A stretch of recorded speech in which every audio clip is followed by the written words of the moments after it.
नमस्ते, हाय, हेलो, कैसे हैं आप सब? चलिए कहानी शुरू करते हैं। यहाँ पे मिठानी की बातें सुनने के बाद मिठानी अपनी बात कहते कहते बेहोश हो जाती है। उसे हॉस्पिटल ले जाया जाता है और उसके बाद फिर विकी कटघरे में आता है और विकी कहता है कि उसने वो काफ़ी टाइम तक होटल से बाहर था। लेकिन जब वो होटल आया था उसके मैनेजर ने सब कुछ बताया और मैनेजर को उसने कहा था कि अगर मिठानी चाहे तो वो मुझसे बात कर सकती है। बाकी मैनेजर से मैंने कहा था कि वो उनसे कहे कि वो उस आदमी से दूर रहे और अगर पुलिस केस करना चाहती है तो वो कर सकती है। होटल का पूरा सपोर्ट उसके साथ होगा, वो जॉब को लेकर टेंशन ना ले। पर मैनेजर ने उसे कहा है या नहीं ये मैं नहीं जानता हूँ। और ये बात सुनते ही उसके बाद फिर मैनेजर को कटघरे में बुलाया जाता है।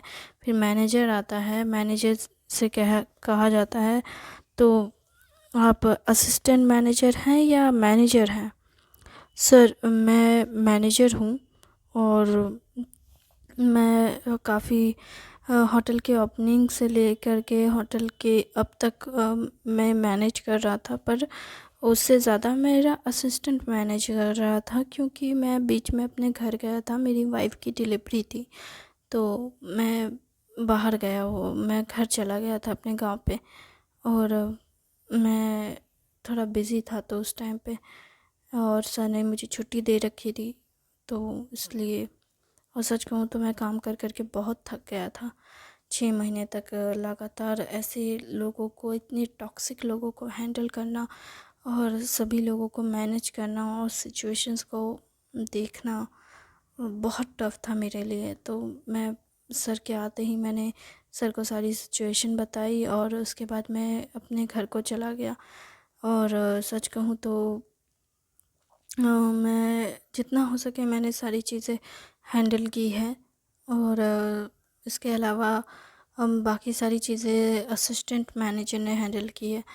अच्छा, तो अभी जैसे बीके सर ने आप कहा कि तुम्हारे सर ने कि उन्होंने तुम्हें कहा था कि वो पुलिस कंप्लेंट करना चाहे तो होटल उसके साथ है। तुमने बताया था क्या मिठानी को? सर, मैंने ये तो नहीं कहा था मिठानी से कि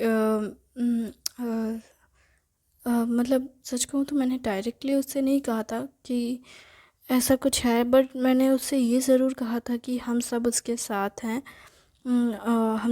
हम गार्डन में, वो गार्डन में बैठी हुई थी और हम गार्डन पे हम दोनों ही बैठकर मैंने उसे बताया कि अगर वो चाहे तो वो वो कुछ भी कर सकती है और हम सब उसके साथ रहेंगे, उसका साथ देंगे। किसी भी परिस्थिति में हम उसे अकेला नहीं छोड़ेंगे। पर उसके बाद हमारी इतनी ही बातचीत हुई थी। आपने अपने मालिक का नाम नहीं लिया था? नहीं सर। अच्छा, ठीक है, आप जा सकते हैं। मिनाल कहते हैं कि सर मैं एक क्वेश्चन पूछना चाहता हूँ, आप आपकी इजाज़त हो तो मैं पूछना चाहूँगा। जज कहते हैं ठीक है, पूछो।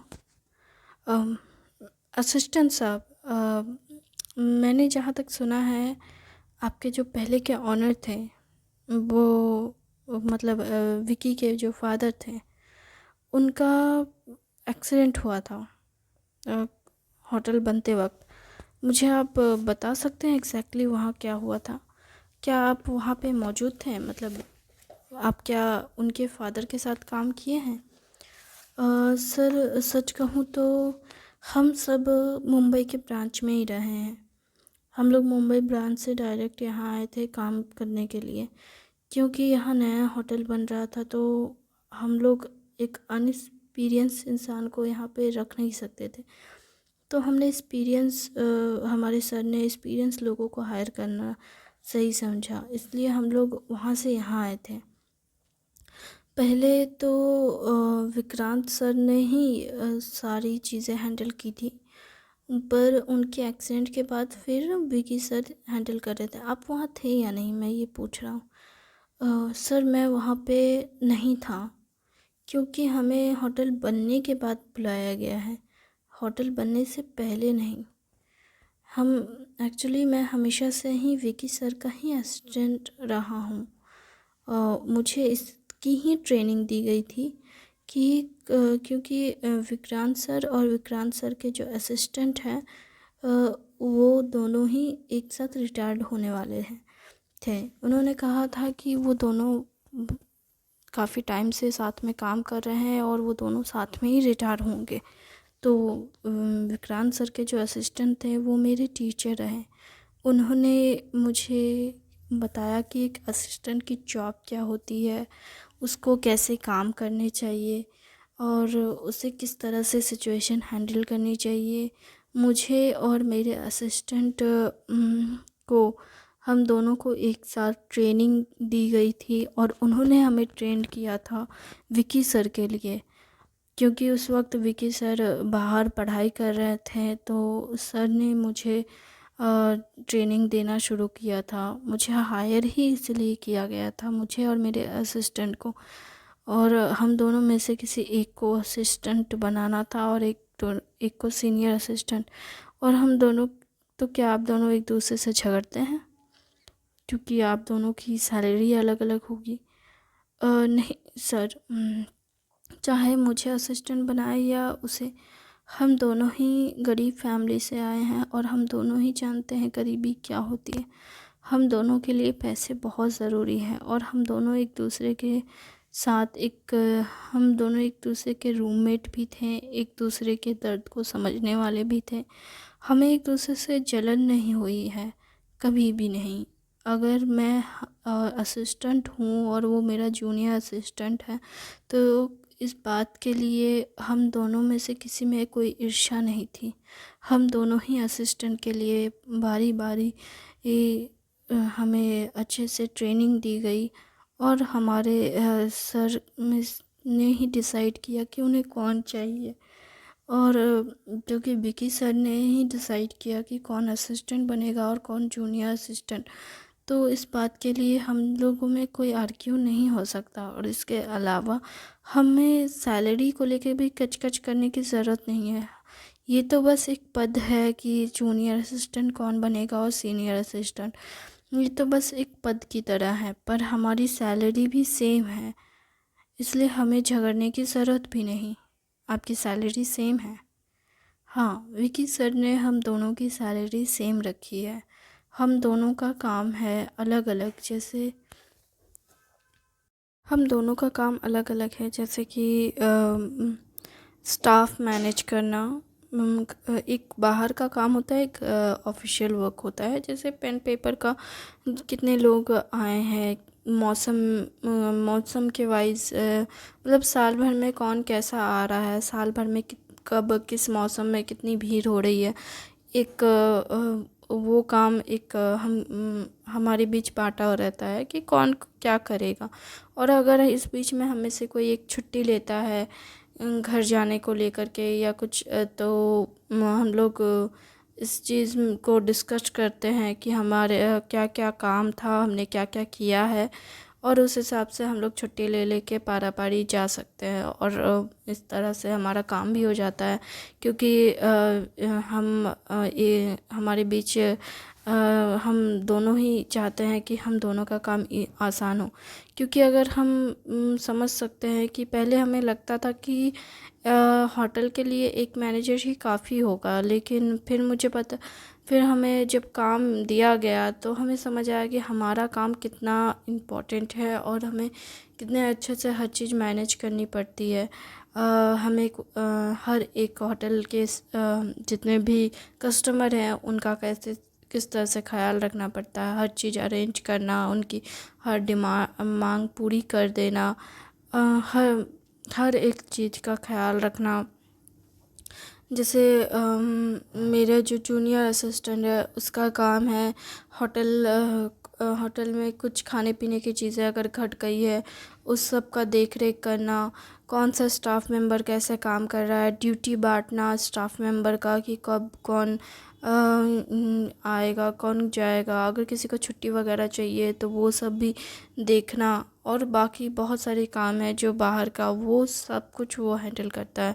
और ऑफिशियल वर्क जितना भी होता है बाहर के होटल से लेकर के हमारे होटल के अंदर के सारे काम, वो सब मैं मैनेज करता हूँ। सर की एब्सेंस में हम दोनों मिलके काम करते हैं और सर के आने पे हम लोग रिपोर्ट बनाकर उन्हें सबमिट करते हैं। अच्छा। तभी एक लॉयर उठ के आते हैं और कहते हैं क्या मैं आपसे कुछ सवाल पूछ सकता हूँ? जिस पर वो कहते हैं हाँ पूछिए। जिस पर वो कहते हैं आपके सर के बारे में आप क्या सोचते हैं और आपके सर और मिठानी के बीच के रिश्ते के बारे में क्या सोचते हैं? सच कहूँ तो सर और मिठानी का जो रिश्ता है वो है ही नहीं एक्चुअली में। मतलब स्टाफ मेंबर के साथ सर का रिश्ता, सच कहूँ तो सर मोस्टली हम लोग से ही बातें करते हैं। अच्छा तो सर की कोई फीमेल मैनेजर क्यों नहीं है? आप दो मेल मैनेजर क्यों हैं? सर अगर फीमेल मैनेजर होती तो आप सर के ऊपर हैरेसमेंट का केस नहीं कर देते? हम भला इस ऐसा केस क्यों करेंगे? अगर सर गलत करेंगे तो वो लड़की करेगी ना, वही बात है ना सर। और सच कहूँ तो हमारे यहाँ ऐसा कुछ नहीं है कि फ़ीमेल मैनेजर नहीं है या इसके लिए फ़ीमेल मतलब लड़कियों ने अप्लाई ही नहीं किया था। जब वैकेंसी निकली थी तो ज़्यादातर आदमियों ने ही अप्लाई किया था, इसलिए हम दोनों का सिलेक्शन हुआ। शायद सिर्फ एक लड़की थी लेकिन वो इतनी काबिल नहीं थी और उसने दूसरे स्टाफ में मतलब दूसरे काम के लिए अप्लाई किया था, अलग पोस्ट के लिए, जहाँ तक मुझे पता है। इसलिए मुझे नहीं लगता कि सर के पास कोई और ऑप्शन था। हाँ, उन्हें हम में से ही किसी को चुनना था और उन्होंने हम दोनों को चुना। और वैसे भी सर, इससे क्या फ़र्क पड़ता है कि फीमेल हो या मेल हो? हाँ, फ़र्क तो बहुत पड़ता है। हाँ, फ़र्क तो बहुत पड़ता है सर, इसलिए तो आपने मुझसे ये सवाल किया है ना। अच्छा ठीक है। जैसा कि मैंने आपसे पूछा कि आप अपने बॉस के बारे में क्या सोचते हैं। मेरे सर के बारे में मैं बस इतना कहूँगा कि मेरे सर बहुत अच्छे हैं। उन्होंने हर एक स्टाफ मेंबर के पर्सनल प्रोफेशनल दोनों चीज़ का ख्याल रखा। ऐसा नहीं है कि पर्सनल प्रोफेशनल मतलब प्रोफेशनली वो हर किसी को काम करना सिखाते हैं, बताते हैं कि कैसे क्या करना चाहिए। हमें पहले सिखाते हैं और हम फिर बाद में सबको सिखाते हैं। मतलब आपसे होकर सारी ट्रेनिंग होती है। मतलब डायरेक्ट बॉस किसी के साथ इन्वॉल्व नहीं होते हैं। सच कहूँ तो सर उनकी फैमिली में जो कुछ चल रहा है, क्या चल रहा है आपके बॉस की फैमिली में? आपको पता तो होगा ही, उनके पिता का एक्सीडेंट हुआ था और उसके बाद फिर उनकी माँ का भी, जिस पर वो कहते हैं हाँ वो तो मुझे पता है। अगर आपको पता है तो आपको पता होना चाहिए कि एक आदमी के घर पे अगर ऐसी कोई सिचुएशन हो तो उस आदमी के पास दूसरों को वक्त देने का समय नहीं होता। वो बस अपने घर की परेशानियों में उलझा रहता है। बात तो आपकी सही है, लेकिन फिर भी जिस पर एक लॉयर फिर दूसरे वाले लॉयर आते हैं और कहते हैं ऑब्जेक्शन योर ऑनर, ये बहुत ही बचकानी और बेतुकी सवाल कर रहे हैं। इस सवाल का कोई मतलब ही नहीं है। अरे मैं तो बस जानना चाहता हूँ कि ये जो है हमारे अविनाश, ये कहते हैं कि मिठानी और उनके बीच रिश्ता है, तो मतलब मुझे जानना है कि वो रिश्ते की शुरुआत कैसे हुई। मतलब कभी तो वो मिले होंगे ना। मैंने सुना है कि देर रात गए मिठानी कमरे से बाहर निकलती है, जिस पर वो कहते हैं सच कहूँ तो ये पूरी तरीके से झूठ नहीं है पर पूरी तरीके से सच भी नहीं है। सिर्फ ये एक रात हुआ था जब मिठानी काफ़ी नाइट शिफ्ट ड्यूटी पे थी और उसे हाँ, क्या होटल के शायद पीछे से कुछ आवाज़ आ रही थी और वो काफ़ी डर गई थी। तभी तभी अ, उसने मुझसे कहा था और मैं उसे लेकर के गया था सर के कमरे में। वहाँ पे सिर्फ वो अकेली नहीं थी, मैं भी था। और हमने उनसे कहा था कि पीछे से कुछ आवाज़ें आ रही है। तब हम तीनों ने फिर पीछे गए और हमने देखा वहाँ पे एक बिल्ली का बच्चा था जो फंसा हुआ था। और सच कहूँ तो उसके बाद से मिठानी ने सर को समझा कि सर बहुत अच्छे हैं। पहले तो मोस्टली जितने स्टाफ मेंबर है वो बिकी सर के चेहरे को देखकर ही डर जाते हैं, क्योंकि वो काफ़ी ज़्यादा रूडली फेस वाले हैं। पर एक्चुअली में वो बिल्कुल भी रूड पर्सन नहीं है। ज़्यादातर लोग उन्हें रूड समझते हैं, लेकिन वो रूड नहीं है। वो बस ऐसे दिखते हैं, पर वो है नहीं। वो बहुत अच्छे इंसान हैं और बहुत ही ज़्यादा सच्चे भी। वो सबका बहुत अच्छे से ख्याल रखते हैं। इनफैक्ट जिस बिल्ली को उन्होंने बचाया था, आज के डेट में वो होटल में घूमती रहती है और वो अक्सर किचन जाती है। लेकिन जो कि बिल्ली का घर इस तरह से घूमना सही नहीं है, इसलिए हमने उसके लिए बैकयार्ड में एक छोटा सा घर बना दिया है, ताकि वो बिल्ली का बच्चा आराम से वहाँ रह सके।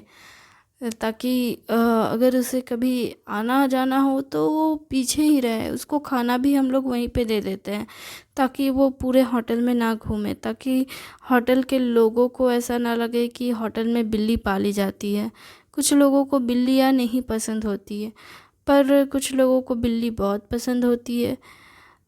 तो आप कुत्ते भी पाल लिया कीजिए सर। कुत्ते पालना बुरा नहीं है। इनफैक्ट हम लोगों के पास एक कुत्ता तो है, और वो स्पेशली हमारे गार्ड अंकल का है। गार्ड अंकल की सेफ्टी के लिए हमने एक कुत्ता स्पेशली रखा है, ताकि गार्ड अंकल पे अगर कभी कोई हमला करे तो वो कुत्ता गार्ड अंकल को प्रोटेक्ट कर सके। और साथ में वो हमारी होटल की सेफ्टी के लिए भी है, कि अगर कोई गलती से आ गया तो हम उसे वो कुत्ता भौंक कर सबको आवाज़ देकर बुला सकता है। खैर, आपके अगर सवाल हो गए हों तो क्या मैं जा सकता हूँ? हाँ बिल्कुल, आप जा सकते हैं। अब अगर आपके बचकाने सवाल हो गए हों लॉयर साहब, तो हम किसी और गवाह को बुला सकते हैं। ऑफकोर्सली बुलाया जा सकता है। हम यहाँ पे बुलाना चाहते हैं सर, विकी के पिता विक्रांत राणा को। विक्रांत राणा को बुलाया जाता है। वो आते हैं, उनसे पूछा जाता है। मैंने सुना है कि आप बहुत, जब होटल का काम ख़त्म हुआ था उससे कुछ टाइम पहले अपने बेटे से मिलने आए थे, अपनी पत्नी के साथ। अपने बेटे के अपने ठीक होने पे और अपनी पत्नी के कहने पे। क्या ये सच है? जी, मैं यहाँ पे बहुत टाइम पहले आया था, और वो टाइम ही ऐसा था कि मेरी पत्नी का एक्सीडेंट हुआ और हम सब बहुत परेशान हो गए थे। मुझे तो इस बात की उम्मीद भी नहीं थी कि मेरी वाइफ ठीक हो पाएगी या नहीं, पर भगवान की दया से अभी मेरी वाइफ ठीक है। मैंने सुना है कि आपकी पत्नी कोमा में थी। हाँ, वो कोमा में थी। अभी वो ठीक है, होश में आ गई हैं, पर उन्हें कुछ भी खास नहीं याद है। पर वो ठीक होने की कोशिश कर रही हैं। डॉक्टरों ने भी काफ़ी हेल्प की है, और उनकी देख रेख मैं करता हूँ। और यहाँ होटल की यहाँ पे कोर्ट ने मुझे बुलाया था, इसलिए मैं यहाँ आया हूँ। और इसलिए मैं चाहता हूँ कि आपको जो भी सवाल जवाब करने हैं आप प्लीज़ मुझसे अभी पूछ लें, क्योंकि अभी अगर मैं चला गया तो फिर मैं चाहूँगा योर ऑनर कि मुझे दोबारा ना बुलाया जाए, क्योंकि मेरे लिए मेरी वाइफ मेरी ज़िंदगी है और मैं उसे उसका ख्याल रखना चाहता हूँ। इसलिए प्लीज़ मुझे दोबारा ना